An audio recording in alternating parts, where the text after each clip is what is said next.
agree, and it's so great to see this many people out to a panel on politics and elections in Manitoba. It makes me optimistic about civic engagement in this upcoming campaign. As you said off the top, our goal here is to answer your questions and dispel some of the common misconceptions about politics here in Manitoba. And that's my job, I guess, to kick off the series, is to dispel the first major misconception, and that's that October 4th is just another Manitoba election. And I say this because I think this year of all years, it's important for Manitobans, even those that have been engaged and think they know a lot about politics, to pay attention to a lot of the changes that are happening right now in Manitoba. So I'm actually going to hang the word false on this statement that October 4th is just another Manitoba election. Here's what I mean. First of all, this is the first fixed election date that Manitoba will experience. Other provinces like Ontario and British Columbia have had fixed date elections. The federal government likes to think it has fixed elections, which, as we know, is difficult to manage in a minority government situation. But for the first time ever, we know 238 days away, as we are today, exactly when the next campaign is going to be, which enables us as researchers to launch a series like this. So it's different in that sense, and throughout this series we'll be talking about how this fixed date affects the way that political parties, the way that the media, and the way that we as researchers and citizens will approach the campaign. The second thing to note about this fall's election is we could have a record number of subnational elections in this country. In fact, we could have up to 10 if the federal government decides to launch a campaign in the fall, which we don't really expect, but I like to inflate that number by saying up to 10. There's really only Quebec, Nova Scotia, New Brunswick, and Nunavut who are out of cycle at this point. And we're quite confident that we're not going to see elections there, but anything can happen in a crazy climate that we have right now. So Manitoba's election will be part of a larger national narrative that will include our two neighboring provinces in Saskatchewan, which will go a month later than us, and Ontario, which will go a week later than us. But we also know there's a fixed date in Newfoundland and Labrador that happens in between our election in Saskatchewan as well. The other thing to note about this election is that for the first time ever, we are going to have 8 advanced polling days, which suggests that there is not just one election day coming up. So the excuse that I don't have time on election day to vote is kind of out the window. You have now 8 days in terms of advanced polls that Elections Manitoba officials will be telling you about in the coming months. So it's important to note that. And we do know this, that by increasing the number of advanced polling days, we know that we've actually increased voter turnout in some constituencies. So it may be an opportunity for political parties to push their supporters out to vote. The other thing to keep in mind, of course, is that this is not just one election. That the way that elections work in Canada, and this may be new for some newcomers to Canada from other countries, we actually have 57 separate elections that are going on in different constituencies across this province. And those of you that are unfamiliar with Manitoba politics might not know that we have a very regionalized party system here. And it's been that way for quite a long time.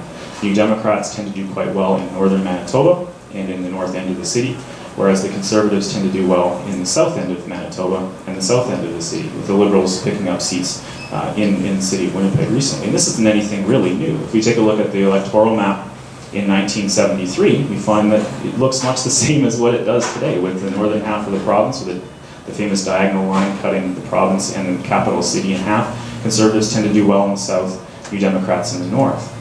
If we go through time, we find that in 1981, same thing's happening. 1988, of course, was a little bit of an aberration in terms of Liberal support, with the Liberals making a breakthrough. But gradually over time, we've slipped back into that north plus north, south plus south system that Chris Adams has talked about in a recent book on Manitoba politics.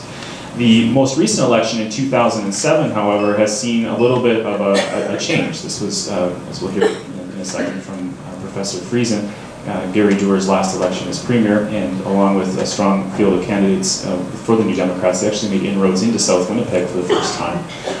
So it's something to watch, is this regionalized party system.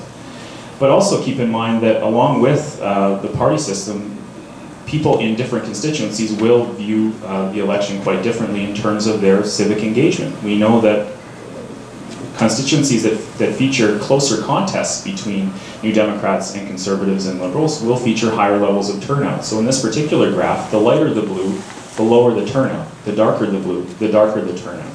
So we find actually in northern Manitoba is where we find our greatest challenges in terms of civic engagement. That's why we as a team are going up to Thompson, coming up later on this spring and into the summer to speak with people up there about what civic engagement means to them. In Winnipeg proper as well, we find in South Winnipeg there tends to be a large voter turnout, and in North Winnipeg in particular, the constituencies like Burroughs and others in that area, we find the lowest level of voter turnout.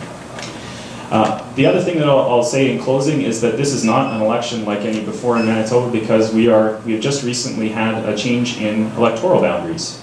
We have this happen every 10 years, and we don't quite know how to explain what I'm about to tell you, and I don't mean to offer any predictions. Last thing political scientists should do is offer predictions, because we're always wrong.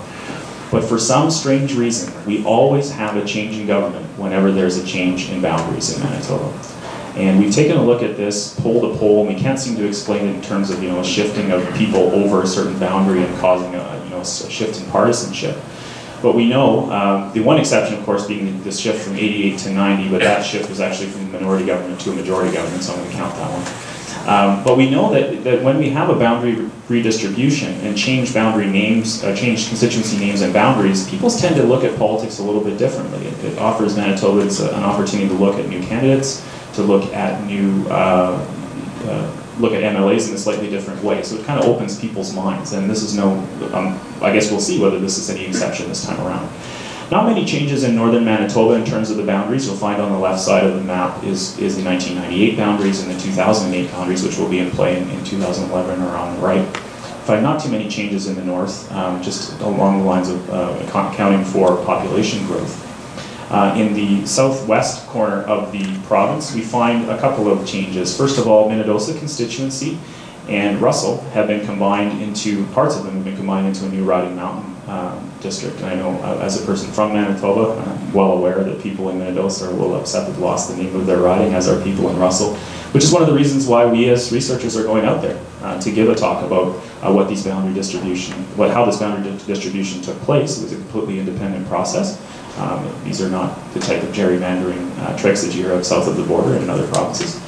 But it has real effect on the way that Manitobans in that area will perceive politics. In the southeast corner, we find that there were several other changes. La Vérendrye got a lot larger, and we saw the introduction of several new constituencies in its place, and the same thing in and around these areas here. So we find that there have been boundary changes throughout the province. In Winnipeg, several changes, particularly in the Fort Garry region. We now have a new Fort Garry South View, am I right saying that?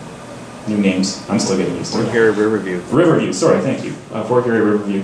And I know Lord Roberts has been affected by that change as well. The one to keep in mind from a partisan standpoint might be in the north, where Inkster and the Maples have been folded largely into one new The Maples riding, which will feature a different contest. So that's been my challenge today, is to tell you that even if you think you know a lot about Manitoba politics, this is not an election like all other elections, and it's one reason to tune into this series. Either come out to the events that are here in Winnipeg, if you can, but also tune into our website for updates on the out-of-town sessions that you might not be able to attend.